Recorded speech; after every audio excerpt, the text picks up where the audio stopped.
Alright guys, so I was going to make a quick video of this cable install for this oil injection pump and the accelerator, choke, and rear brake cable. It's kind of hard to do one-handed. It's really kind of a pain in the butt anyway. Easiest way to tell you is to get all the slack that you can on this cable right here first, and then loop it around on this side, push it in with a screwdriver, and then wrap it back around. Make sure that you put it past this line because it has a little crimped on fitting for it right there, and then seat it back in there.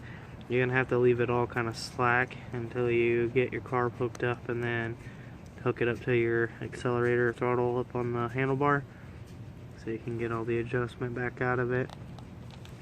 The rear cable is pretty simple. Hooks in here, and then all this stuff is going to fish through this right here, and it's going to come down under here. And let's see if I can get it focused. There's a little wire loop right there.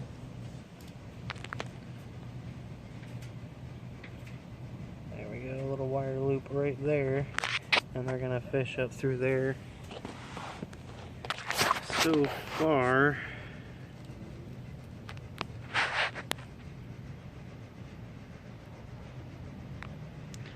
alright, and then you're going to want your rear cable to come up through here, and more than likely I'm going to have to reroute this choke cable that goes there and route it up through here just to make sure that it doesn't snag or anything whenever it's turning all the way to one way and the other.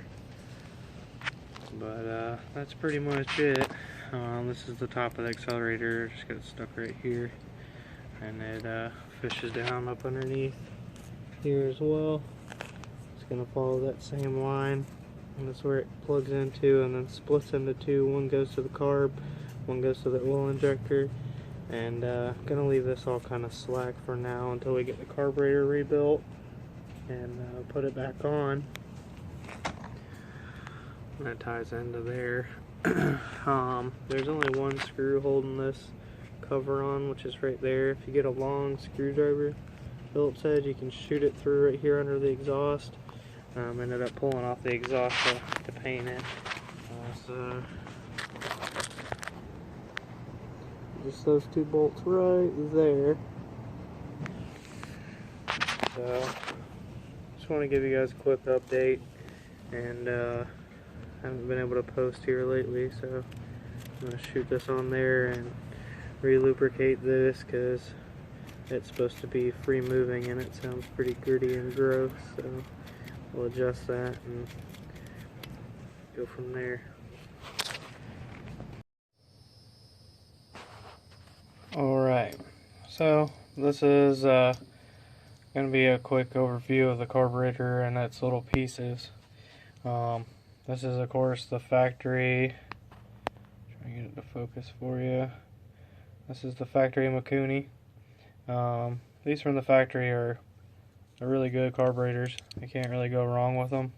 Those cheap aftermarket Chinese ones or whatever, they're not so great. You can get one every once in a while that works, okay, but I'd like to stick with the factory one if I could.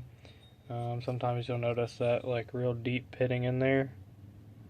It gets really bad and more trouble than they're worth at that point, I guess. But this one's pretty decent shape, so I'm gonna go ahead and rebuild it. This is what the bottom of it looks like right here. That's the choke plunger, and that's what gets frozen up really stiff in this thing, so you just work with those as best you can and use a lot of lubricant when you get them out. Get you a little bottle brush or something and clean it up, but they fit down in there just like that. And then there's a spring on top of that that goes to the cable for the clutch, and that's the spring right there. This is the throttle return spring, which is going to go on this right here, which is your needle and your needle valve, I guess, is whatever you want to call it. And you want to be sure can get this to focus, that before you remove that needle, you notice that little notch in there. This one's going to be the second one from the top. And it's got that little clip and then that little E-clip down in there. So you can be pretty careful taking those off, not to mar up this thing. But pretty simple to get that thing off of there if you can. Sorry about the focus on this one. I'm trying to do the best I can. That's your float right there. You can get you a cup of water and push this down in there and hold it there for a minute. Make sure no bubbles come out and it floats, of course. And that's your needle. You want to make sure that tip's good and clean and not swollen, because you know it's neoprene. Not really too much to it. This little barrel right here slides through here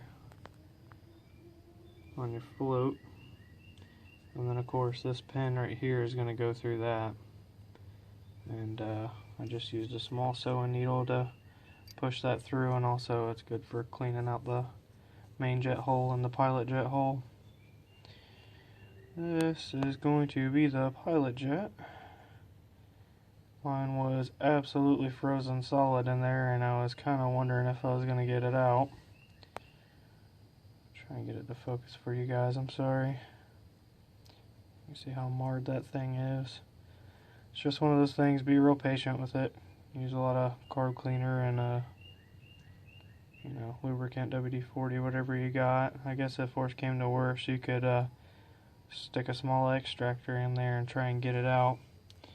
It fits down here in a small hole right there. I'm sorry, that's your main jet, and then that down there is your pilot.